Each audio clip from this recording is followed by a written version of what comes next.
আজ আমরা এমন কিছু অদৃশ্য হুমকি নিয়ে কথা বলবো যা কিনা নীরবে জমছে ঠিক আমাদের পায়ের নিচে। চলুন এ বিষয়টা একটু গভীরে গিয়ে দেখা যাক। এই পুরো ব্যাপারটার মূলে কিন্তু একটা খুব ইন্টারেস্টিং ধারণা কাজ করে, যেটা আসলে আমাদের সবাইকে এই পৃথিবীর সাথে জুড়ে রেখেছে।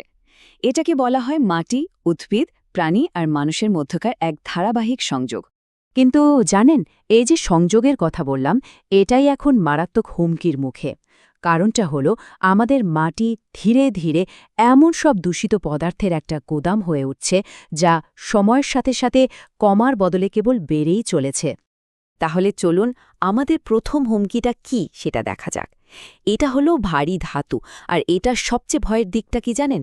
এটা কিন্তু কখনোই ভাঙে না বা প্রকৃতিতে মিশে গিয়ে নষ্ট হয়ে যায় না, বছরের পর বছর একই রকম থেকে যায়। তো এই ধাতুগুলো আমাদের কাছে পৌঁছায় কিভাবে? দেখুন, পুরো প্রক্রিয়াটা কিন্তু খুব সাধারণভাবে শুরু হয়, যেমন সাধারণ ফসফেট সার থেকে। আর সেখান থেকে ধাপে ধাপে এটা মাটিতে মেশে, আর তারপর গাছপালা সেটা শোষণ করে নেয়। এভাবেই এটা আমাদের খাবারের অংশ হয়ে যায়। শুধু সারই নয়, আরও অনেক উৎস আছে। যেমন ধরুন খনি থেকে, বিভিন্ন শিল্প কারখানার ধোঁয়া বা বর্জ্য থেকে, এমনকি অপরিশোধিত পয়ঃনিষ্কাশনের কাদা আর বর্জ্য জল দিয়ে সেচ দেওয়ার ফলেও কিন্তু এই ভারী ধাতুগুলো আমাদের চাষের জমিতে এসে মেশে। ব্যাপারটা আরও জটিল হয়ে যায় যখন মাটি নিজের চরিত্র বদলে যায়। যেমন ধরুন, মাটি যদি খুব বেশি অ্যাসিডিক হয়ে যায়, মানে এর পিএইচ লেভেল যদি 6-এর কম থাকে, তখন ক্যাডমিয়ামের মতো ভয়ঙ্কর ধাতুগুলো আরও সহজে দ্রবীভূত হয়, আর এর ফলে গাছপালা সেগুলোকে অনেক দ্রুত শোষণ করে নেয়। আর এটা কিন্তু শুধু মুখের কথা বা কোনো তাত্ত্বিক সমস্যা নয়, এটা একটা জলজান্ত বাস্তব সংকট। যেমন দক্ষিণেশ্বর কথাই ধরুন, সেখানে আর্সেনিক দূষিত জল দিয়ে সেচ দেওয়ার ফলে ধানক্ষেতের মাটিতে প্রচুর আর্সেনিক জমে গেছে। আর তার ফল কি হয়েছে? চালের মধ্যে আর্সেনিকের মাত্রা আন্তর্জাতিক সুরক্ষা মানকেও ছাড়িয়ে গেছে। তার মানে বুঝতেই পারছেন, এই যে অদৃশ্য ধাতুগুলো, এগুলো দিনের পর দিন আমাদের শরীরে ঢুকছে, আর কিডনির ক্ষতি থেকে শুরু করে স্নায়ুতন্ত্রের সমস্যা, এমনকি ক্যান্সারের ঝুঁকি পর্যন্ত বাড়িয়ে পড়ছে। আচ্ছা, ভারী ধাতুর কথা তো গেল, এবার আসা যাক আমাদের দ্বিতীয় নীরব হুমকির দিকে, আর এটা হলো অ্যান্টিবায়োটিক, যা কিনা আধুনিক চিকিৎসা আর কৃষি ব্যবস্থার একটা বড় অংশ। আমরা সবাই জানি যে পশু পাখির সার মাটির জন্য বেশ ভালো, তাই না? কিন্তু সমস্যাটা হলো, এখনকার সময়ে খামারে যেভাবে পশুপালন করা হয়, তাতে প্রচুর অ্যান্টিবায়োটিক ব্যবহার করা হয়, আর সেই অ্যান্টিবায়োটিকের অবশিষ্টাংশ সারের সাথে মিশে মাটিতে চলে আসে এবং সেখানে ময়নো পর্যন্ত থেকে যেতে পারে। আর এর ফলে কি হয়?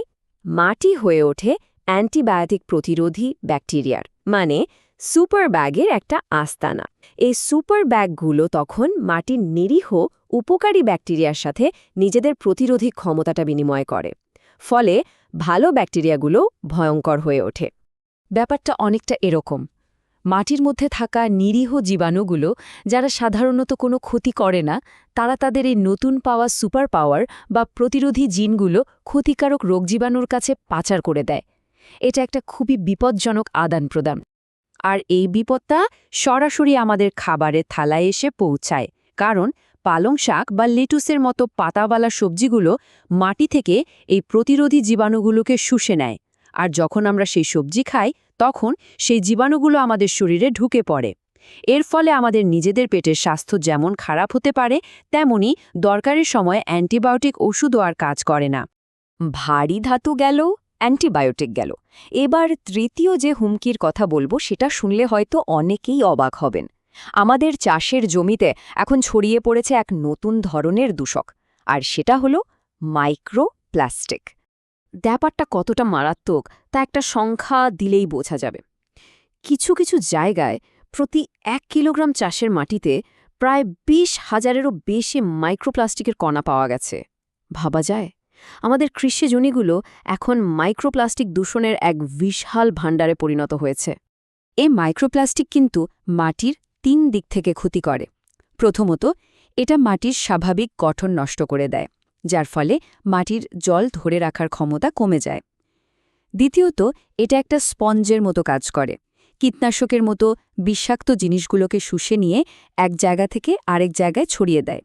আর তৃতীয়ত, কেঁচোর মতো উপকারী প্রাণীরা যখন এগুলো খায় তখন তাদের বৃদ্ধি আর প্রজনন দুটোই বাধা পায়। তবে সবচেয়ে ভয়ের কথাটা এখনও বাকি। প্লাস্টিকের যে সবচেয়ে ক্ষুদ্র কণাগুলো, যেগুলোকে ন্যানোপ্লাস্টিক বলা হয়, সেগুলো কিন্তু শুধু মাটিতেই আটকে থাকে না।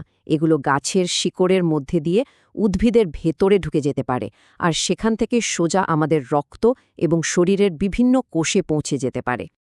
তাহলে এতগুলো ভয়ঙ্কর হুমকির কথা শোনার পর মনে প্রশ্ন আসতেই পারে, এর থেকে বাঁচার কি কোনো উপায় নেই?